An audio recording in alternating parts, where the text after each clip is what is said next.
అఖిల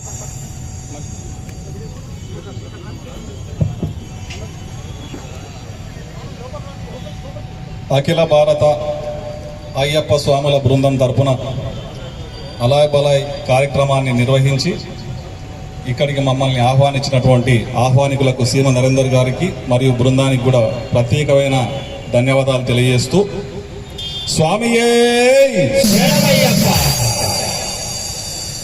అయ్యప్ప స్వామిని స్మరించుకుంటూ ఈ కార్యక్రమాన్ని జరుపుకుంటున్నందుకు చాలా ఆనందంగా ఉంది. అదేవిధంగా దసరా పండుగ జరుపుకున్నాం మనం. దసరా పండుగ అంటే నరకాసుర వధ చేసినాము, చెడు మీద మంచి విజయం సాధించినాము. చెడు మీద మంచి విజయం సాధించింది అంటే దాన్ని మనం పండుగలా జరుపుకుంటాం.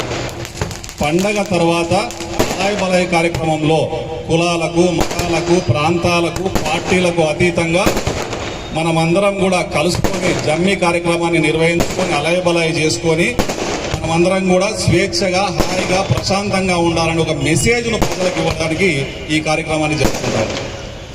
దాంట్లో భాగంగా ఎవరికి కానీ నా చిన్న సూచన ఏంది అంటే, అధికారం వస్తుంది పోతుంది, అధికారం శాశ్వతం కాదు, మనిషికి ఏది శాశ్వతం కాదు, ప్రేమలు మాత్రమే శాశ్వతం. కాబట్టి అధికారం ఉన్నా లేకున్నా ప్రేమను మాత్రమే పంచి ప్రజల యొక్క మనసును చొరకునేటట్లుగా మా ఎమ్మెల్యే గారు మాకు చేస్తున్నటువంటి బోధాది పవర్లో ఉన్నప్పుడే ఇంకా తగ్గి ఉండాలి అని చెప్పి, పవర్లో ఉన్నప్పుడే ప్రేమను పెంపొందించుకోవాలి, పవర్ లేకుంటే ఆ రిలేషన్స్ మనల్ని కాపాడుతాయని చెప్పి ఇటువంటి మెసేజ్లు ఎమ్మెల్యే గారి ద్వారా మేమందరం కూడా కాంగ్రెస్ నాయకులు అందరం కూడా నేర్చుకొని మేము కూడా అట్లే ప్రవర్తించడానికి, ఎందుకంటే పవర్ శాశ్వతం కాదు, మనుషులమే శాశ్వతం అని చెప్పడానికి ఈ 2 ఏళ్ల పాలననే నిదర్శనం అని చెప్తూ అందరి ప్రేమాభిమానాలతో కాంగ్రెస్ పార్టీ నాయకులందరూ కూడా మీకు ఎల్లప్పుడూ తోడ్పాటులో ఉండి కష్టాల్లో సుఖాల్లో పాలు పంచుకుంటామని తెలియజేస్తూ ఇటువంటి కార్యక్రమాలు నిర్వహించి ఎప్పుడైనా ఇటువంటి అలాయ్ బలాయ్ కార్యక్రమానికి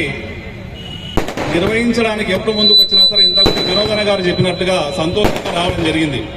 ఈ కార్యక్రమానికి రావడం అంటే మనం కలుసుకోవడము, కులాలకు, మతాలకు, పార్టీలకు అతీతంగా ప్రేమను పంచడం అని. కానీ ఈ అలాయ్ బలాయ్ కార్యక్రమానికి కూడా రాలేని వాళ్ళు కొందరు ఉంటే అలాయ్ బలాయ్ అనేది ఇష్టం లేదని, మనుషులు కలిసిపోవడం ఇష్టం లేదని గుర్తించాలి.